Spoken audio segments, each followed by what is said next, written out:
Today I'm going to walk you through a full mobility routine. It's going to involve 10 different postures or positions that you can work through.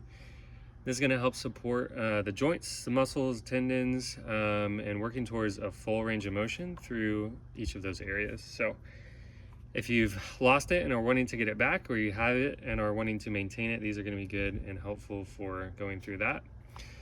So first, before we jump in, I gotta acknowledge two people where I got a lot of this information from. The first is gonna be Kaduor Ziani. He wrote a book called Unlock Mobility, 7 Postures. That's where the majority of this came from. So if you wanna check that out and read further, as well as Ben Patrick.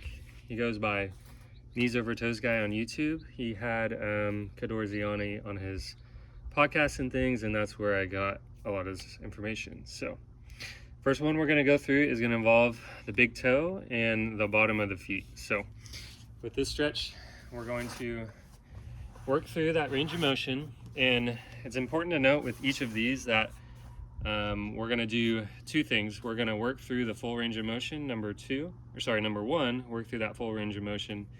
Number two is the active part of the stretch. So we want to achieve that full range of motion, but also push out against it or use the muscles through that range of motion. So I'll show you what that looks like on each of these. As well as with each of these, we need to scale them to an ability that works for you. Meaning if it's painful or it hurts too much, or if you can't relax into the stretch, it's going to be too advanced. So we need to find ways to do it without lots of pain. So if you're fighting through pain, it's not going to be as effective as a stretch. So with this first one, like I said, the big toe, we want to stretch the bottom of it and the bottom of the feet. So what we're doing here is pushing down into that stretch, pushing our body back and lengthening out underneath the big toe. You can lean like this. You can go side to side.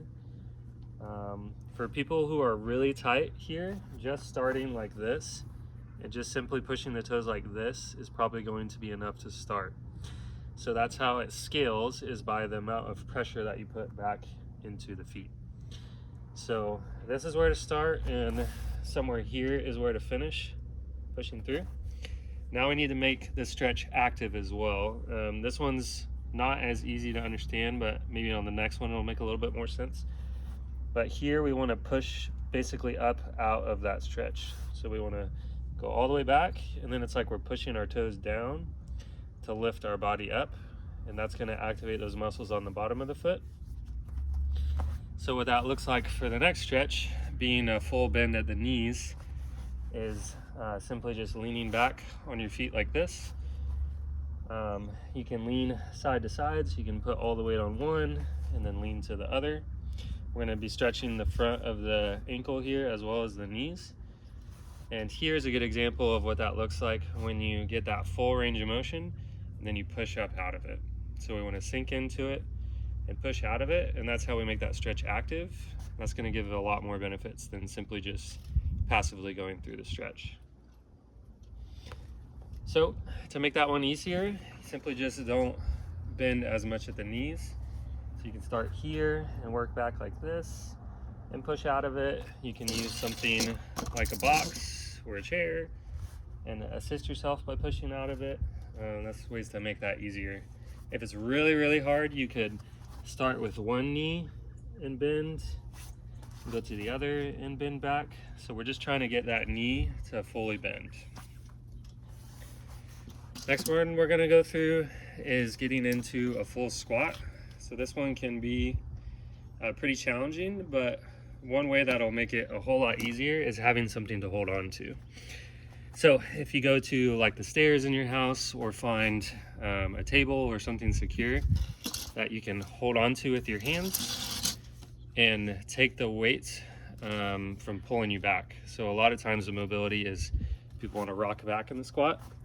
So if we have something to hold on to keep your body upright, it's going to help you pull into that deep squat.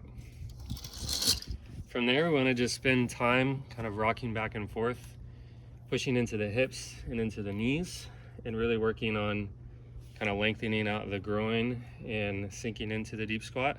You can work on rounding your back, that's just fine. You can work on straightening it up tight like this and maintaining that good posture. And even going between the two is a good way to do this mobility. You can also kind of lean side to side with the hips. Really, with each of these positions, you just want to feel it out and see what feels good and see what feels like a good stretch on your body. And none of them are rigid. You can adapt them as you want. You can move your head as well. You can turn side to side. It really doesn't matter. We're just going through these different postures and mobilities to get the body opened up. So from there, we also want to go and do some reps with the squat. So you can sink all the way down and then back up. So we kind of want to do both. We want to spend time in the bottom of the squat, but we also want to do some reps there. And the reps are the active part of that stretch. To make it even a little bit easier, if you need, you can have more like something underneath the heels. You can use a book or anything that lifts the heels up. That requires less mobility at the ankles and helps you get deeper into the squat. So that's a way to make that one a little bit easier. Now, both of those with the knees and the full depth squat really pinch at the back of the knees. So from here, it feels good to lengthen and open up the back of the knees. And the way I like to do that the best is a position called the elephant walk. So here we want something to put our hands on to help us with the stretch. So we have something like this, and we want to come here. We want both knees bent to start. From there, we want to lengthen out one and make it really, really straight. We should feel a stretch in the hamstring and in the back of the knee. So we want to go from bent to straight and then bent to the other side. So we want to rotate between the two like this. To make it easier, you just have something higher that you're leaning against. To make it harder, you go all the way down to the floor. So we want to stretch. And it's really important by squeezing that front quad. What that does is it helps you lengthen out the hamstring. So you want to think about really squeezing that quad and pushing the knee back and rotating between the two. So that'll be the elephant walk. You can do that up to, like 50 or 60 reps, and you'll see that one progress pretty quickly. Okay, from there we want to do a one leg variation. So it's going to be kind of like a one-legged squat. So from this position where we had our knees, we're going to keep that on one side but bring one knee up. So we have this knee fully bent on the ground, and this one is here. Now this position is kind of advanced and a little bit harder to scale, so just do your best with this one. But from here, what we want to do is simply stand up and do this one for reps. So we want to think about really spreading out our toes here on this bottom foot, gripping the ground and pushing through, and getting into that stretch on the backside as well. To make it easier, you can have a band attached to the ceiling that helps pull you up. You can use a box to push against, or you can just do the bottom of the stretch where you're leaning into it like this. But you want to do that on both sides. So my left is a little bit worse. It's just the one I got to work on, but from here you want to push up through just like that. From here, we want to go through and lengthen out the hip flexors a little bit. So there's a lot of different ways to do that, but an easy one to get started on is simply just doing a lunge. So we can bring one foot forward and rock into the lunge and push yourself out of it. The keys here is that we want to, instead of having the hips really far forward like this, we almost want to tuck them back and lean into that stretch, and that's going to cause this hip flexor to lengthen out even more. You can achieve that by squeezing this back glute and pushing down into the stretch and then coming out. To make it a little bit harder, you can bring this back leg up like this and push down into the stretch. So just find the level that works for you on that one. Next is going to be in a variation of our first two kind of combined together. So on one side, we're going to use this foot flat, but this foot up with a big toe stretch. So we have half and half on this one. So you want to feel this in your knees, in your ankles, on this big toe. But the way I find this stretch to be really helpful is also working through the hips.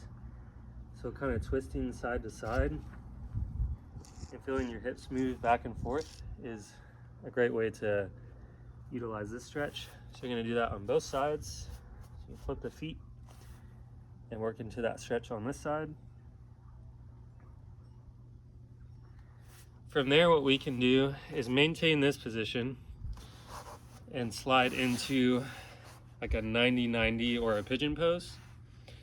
If this is too much to keep this foot up, we can always set it down like this. But keeping that one up, we want to work through the hips now. So on the left side, we're going to be working external rotation of the hip. On the right side, we're working internal rotation. So we'll start with the left side. We just want to push down into the stretch this way. So we're leaning forward. If you can get your head all the way to the ground, that's going to be a great place to get to. So that's the passive part of the stretch. The active part of the stretch is pushing yourself back up. So it's going all the way down and using your leg to push yourself back up.